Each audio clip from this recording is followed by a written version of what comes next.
Hello and welcome to the Mindset Alchemy podcast.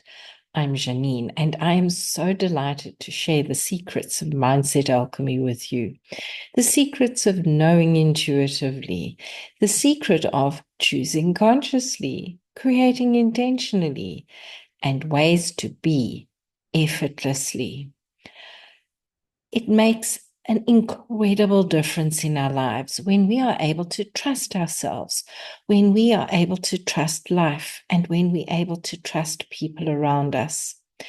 Now, sometimes we can trust they're going to do things we dislike, and sometimes we can trust they're going to work with us. So just remember, discernment is a wonderful key to trust. It's something that I know I have worked with for a very long time. And in working with it has empowered me to be able to work with my clients to help them to learn that trust begins with ourselves. It begins within our hearts. It begins within our bodies. It also begins on working with being able to trust life.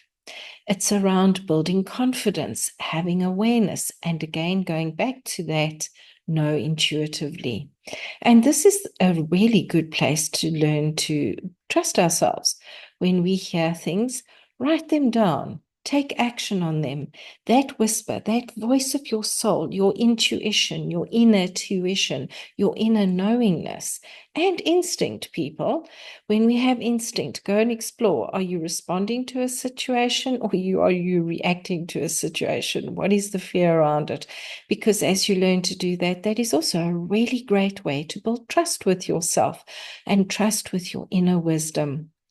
As you ask yourself, what's this voice meaning? What is it saying? Oh my goodness, I heard that. I ignored that. And I will be more aware in future, because the awareness is what allows us to hear that intuition, to hear the whispers of life, to see the signs, and to be able to make sense of the guidance. Because it's one thing hearing something, it's another thing understanding it. And as we build in trust, as we build in confidence within ourselves, of hearing, of interpreting it, of understanding it, and exploring the vocabulary of our intuition and the signs life gives us, it is just so incredible how we are then able to move forward in a much more aligned way, which again builds trust in ourselves. When we get to trust that life is always working out for us, we can look at the interesting point of view situations. Let's avoid life-threatening ones, interesting points of view situations, and trust that we can recreate it. We can direct it to a reality we desire, and we can my nose gets itchy whenever the word is somebody's feeling resistance. We can release the resistance to it and trust that everything is always working out for us. I know this is where I started. Well, I started my journey many areas, and then they all converged and spread out again and converged. Life's like that. It's the success spiral that I work with in my various programs, the success spiral of life. Anyway, let's go back to trust. I can get I can get distracted very easily. I even forget what the point was. So the bottom line is, as we learn to trust ourselves, we build confidence, we build consciousness, we become conscious of gifts that we may otherwise have overlooked. We become conscious of hindrances, old memories, old things we said, ways that are keeping us stuck. And through that, we start to trust ourselves. As we trust life, I started on that journey of everything is always working out for me. So no matter what the situation was, I would affirm and step into the energy of, well, no matter what this looks like, even though it looks like an absolute disaster, everything is always working out for me. And I would release the resistance to have the calamity Jane syndrome come forward, and the negative Nancy to archetype to pop in. And I would go, you know what? That's wonderful, ego. I am learning to trust myself. And I'm learning through trusting that life is always working out for me. And this would work out. Things would work out. Things would ease up, or flow would come in, cash flow would arrive, clients would pop in, arguments would dissolve, relationships that were pear-shaped would become round-shaped, they would become better. It's so fascinating to me that they say pear-shaped. I must go and look up what the meaning of that is. Now, for me, when I work with clients, it's so important to help them to say, well, what does your body say? And learn to trust what their body is saying. Help them to trust or that they can see and feel the resistance. They can understand the resistance. They can then step into, okay, am I resisting body? Am I resisting being in or out of alignment?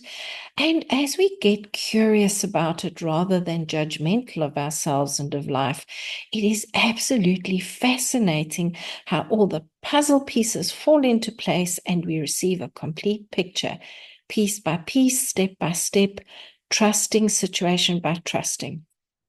Something that also came forward was, if we are unable to trust ourselves, are people able to trust us? Where do they mirror back to us our distrust of ourselves? It is a very interesting conundrum, that one, because through distrusting that person, we are actually distrusting ourselves.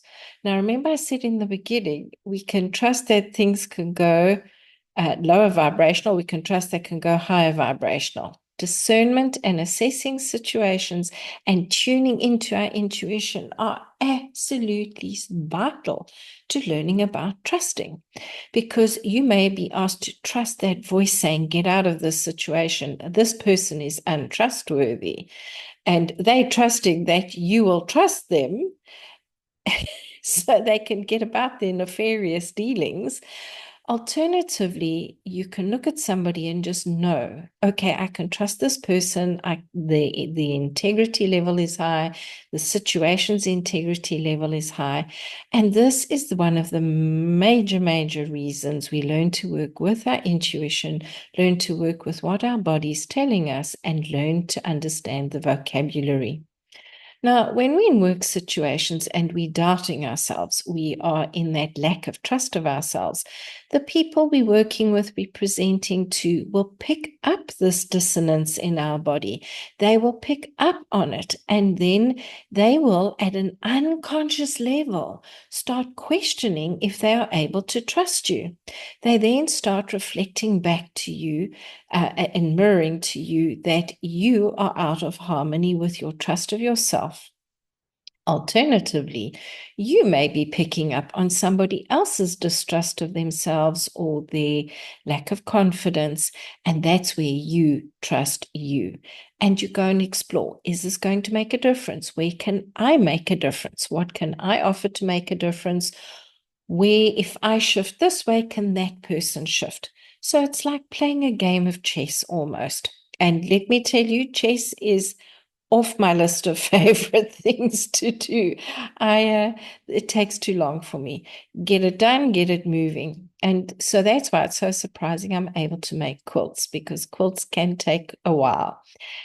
Well, actually, not really, not the way I do it. I find the fastest way of doing it. Again, I learned to trust myself to say it's okay for others to spend years on a quilt. I am able to do it this way, get enjoyment from it this way, and to move forward with it. So where does doubt flow in? Well, as children, we've been learned to distrust our discernment. We have been taught to distrust our intuition. Mommy, that lady's thinking XYZ. Don't be rude. Of course she's not. And we learn to distrust that inner voice. With mindset alchemy, you change your mindset, you change your point of view, you shift forward, you shift from disbelief into belief, into trust. It's a pathway. You don't just wake up one morning trusting yourself. You go on a journey so that you can explore, you can learn what's reflecting, what's mirroring, what's my intuition saying, what's my body saying. Where can I read life? What would it take to read this situation? What would it take to read that situation? And as we do that, we build the capacity to trust ourselves and to trust what we are receiving from others. This way, we become trustworthy, and the people that are in alignment with us are able then to trust us. And in a lot of ways, we are helping them to learn how to trust themselves as well. So it's a win-win situation. What are your thoughts around it? Where have you experienced this, and where would you like to shift it? If you would like to know more about working with me, book a free sounding board session. Otherwise, come and join me in my Facebook group, Conscious Entrepreneurs Creating Awareness for Success, also in the show notes. And let's explore what it means to be conscious, what it means to apply the principles of mindset alchemy as we alchemize those old trainings, programmings, and belief systems that are getting in the way of us trusting ourselves, loving ourselves, and making a higher vibrational difference in the world. Because as we raise our consciousness, we raise the consciousness of those around us as well. And this is a very important part of being able to choose consciously. Are you choosing to step into trust? Are you choosing to step into whatever feeling or emotion or situation it is? What is the reason for it? And where will it take you? Because life is always working out for us. Have a beautiful and glorious day. Bye-bye.